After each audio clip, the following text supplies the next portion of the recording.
woke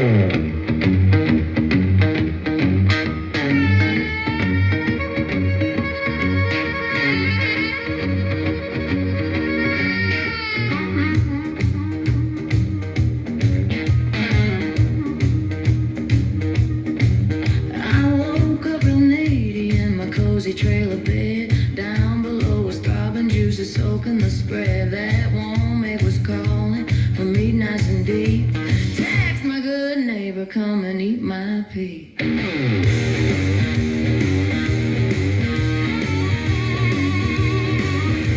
flopped on the couch with my legs spread wide. Pushed his face close to my warmth inside. He lapped me real slow, tongue sliding in my slit.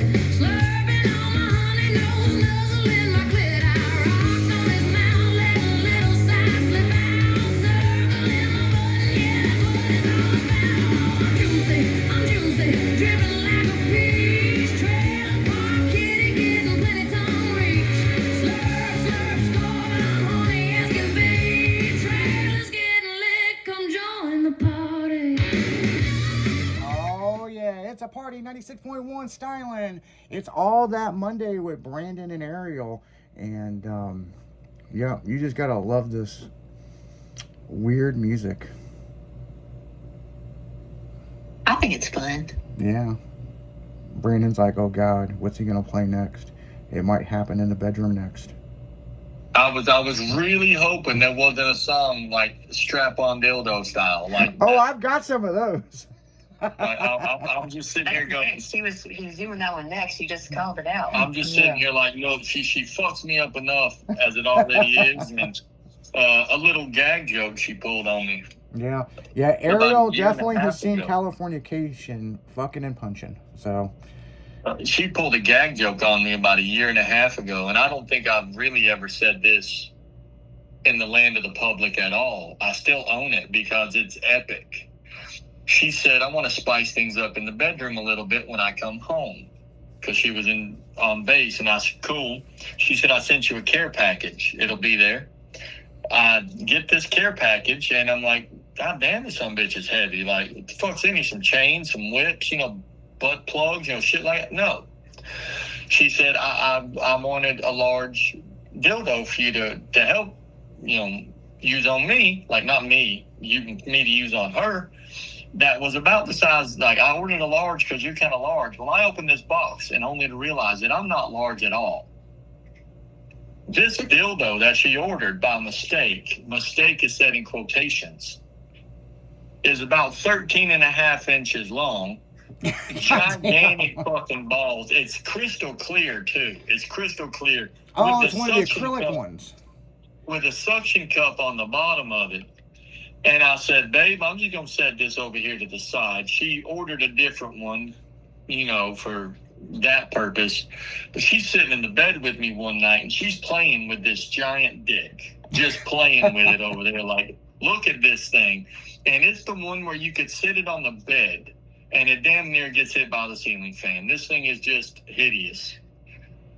She takes it and licks the suction cup part of it and sticks it to the top of my bald, she's laughing now, my bald motherfucking head. And I can't get this thing off for about 2 hours. You can't yank this sumbitch off.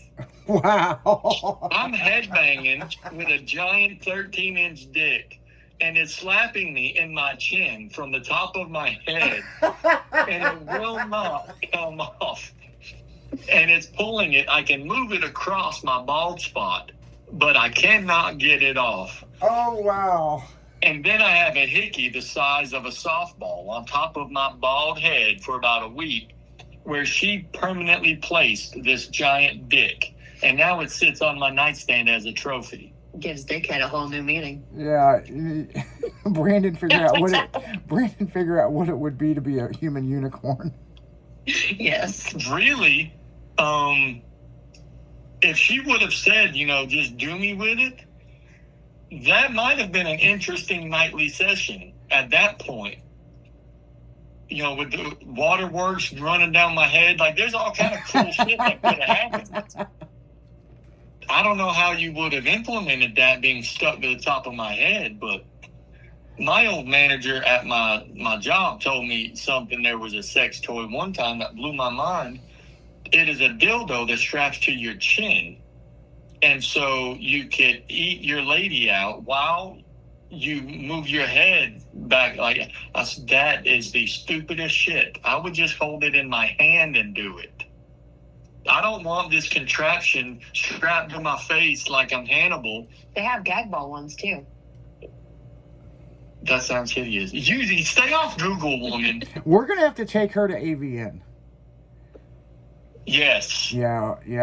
In 2010, my company was a show feature there. They had asked me for years to bring the Jello or oil wrestling out there because Alexa Texas and Brie Olson had some kind of big argument. And the porn convention is the same time as the Commuter Electronics Show, which I was already in Vegas at the Commuter Electronics Show. And so they kept going, hey, we would love for you to bring Slick Chick over here, this and this. Well, they also found out I work with Girls Gone Wild, and they had talked to Joe Francis, and I was forced to go. They were like, well, we really would like you guys to bring the Jello wrestling ring. And Joe's like, well, that's not me, that's him. So the next year, it's AVN, but it's AEE convention. They contacted me, and no shit, I'm going to tell you guys what I said. I want $250,000. I am not, because we're not a porn company. They said, we will do everything tastefully. You're a show feature, you're an entertainment. So to make sure that we stuck to the entertainment thing, they granted us all the entertainment contract. So we brought the band Rent to Own out there and several other bands, and we did the after party, which it was a really cool deal. And I never will forget meeting Larry Flint for the first time, and he rolled over on his little wheelchair, and he goes, how is your booth bigger than mine? And I go, it's called genetics. And he goes, I like your style. And and they wrote a really nice article about us, you know what I'm saying, in their magazine. But it was a great time. But this is the point that I'm making. At AVN, at that convention, you have to be done and set up your booth by 5 o'clock. Everybody has to be out of there. It's just a rule that they have. But we were granted extended because we were entertainment, so we had mic check and all that until 10 o'clock. Well, we finished up about 8:30, so it was me, DJ Flip, the rapper Crane, and a few other people. We were walking around the trade show. And some of the sex toys that I seen at this trade show, it looked like boring equipment for fucking mining. And I'm like, a woman uses this on herself? And there's videos playing of a girl using it, and I'm like, what the fuck? So, Like the dragon's tail. You said Alexis, Texas. Yep, Alexis, Texas, yep. And then you immediately said they had to almost make me do it. Well, here's that is the biggest contradiction. I don't think my wife knows who Alexis Texas is. Yeah, Alexis Texas is a big porn star, and Brie Olson was the biggest porn star at the time. Brie Olson was huge. I always preferred you. Was she huge or was her boobs huge? 20 years ago, 15 years ago, Alexis Texas's ass. That's why they called her Texas. Yeah. Mm-hmm. Her ass, her face, doggy style. Yeah. Yeah. Well, apparently her and Brie had this huge argument going on in the porn industry where they've actually got into fistfights. And I can see that. And I was friends with Brie Olson for years. And so the big thing was we're an entertainment company. We're not, we do this Jello oil wrestling stuff at big car shows, at nightclubs and all this. And we film it and we put it into videos and stuff. We are not a porn company. We're only rated 1X. And it's more about the lifestyle, you know what I'm saying? And we did bikini bull riding and wet t-shirt contests, all that stuff. Except the Jello wrestling was a big thing because we are the only people that had an inflatable ring. Well, what's really crazy about this is is they were willing to pay whatever it fucking took because they had investors that wanted to see who would actually win in a fight. See, I'm too competitive for that. So what I'm hearing is you could get Brie Olson Oh, we did. and Ariel Adams in a Jello ring for me and you just to watch it. Well, I don't know about nowadays, but I mean, then in 2010, they paid us a bunch of money, and what was even crazier, this company had come out with their, AI sex dolls, and they were so realistic, it was unreal. I come over to the booth to say something to Bree, and it was a fucking sex doll. And it looked like it was signing autographs, and I'm like, hold on, this don't look right. And it says, hello. And it was her voice, and I was like, what the fuck? And she come around the corner, and she goes, it's kind of freaky, ain't it? Same weight, same everything. And so the big thing was, here comes time for the fight, okay? And we auctioned the girls off, who was going to put oil on them and all this other shit. They went out there, and for 20 minutes, they beat the fuck out of each other in this ring. That would be me. And it was insane. And the big thing is, what they didn't know is how slick it was. Oh, yeah. And, there's a lot of tricks to how we do this, and they couldn't figure out why the referee never fell down. Because the oil that we use, this grenadine oil, if you have black socks on, like the ones you'd wear to church, those silky socks, it actually contradicts that. In the UV coating that we have on the ring, it reacts to that. So grips. Yep. So when you have those black, which we call sexy socks, you could walk around and fucking the girls are falling down, the referee's kind of bouncing in the air, it just keeps going, and they're just like, what the fuck, But it was great. Brie Olson ended up winning.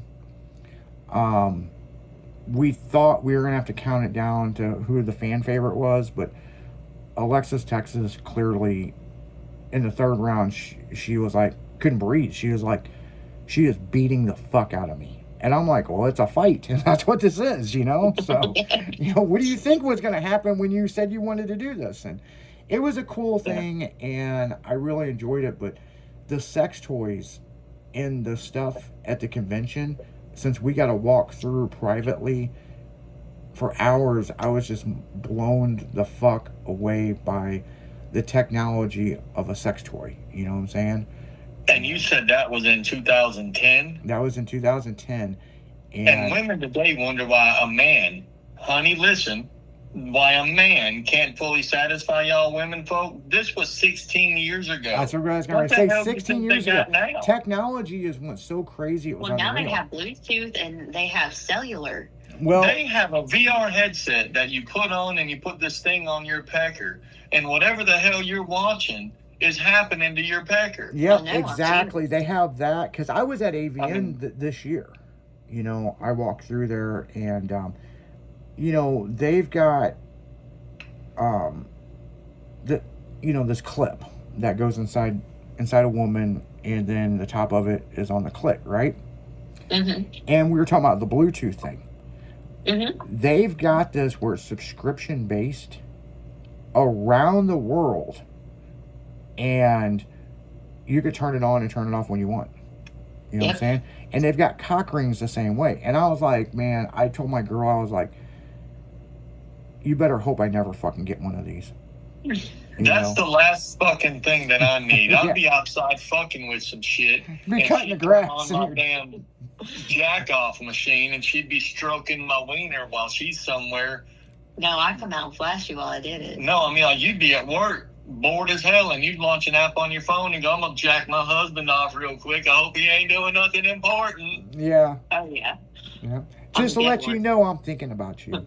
But yeah, the industry is so crazy now, and it's like, and the other big thing is a lot of women are turning away from the sex toys now because they're losing the true sensation. Oh, yeah. And then you got another flip side of it. The younger generation is scared of penetration. That's like a fucking thing now. It's like, oh no, penetration, no, bodily fluids. And I'm like, when the fuck did this turn into a thing? I mean, When we started wearing masks in cars by ourselves. yeah, exactly. It's fucking crazy. But on that note, guys, we're going to go right back into music. It's All That Monday with Brandon, Ariel, and Izzy. We'll be right back.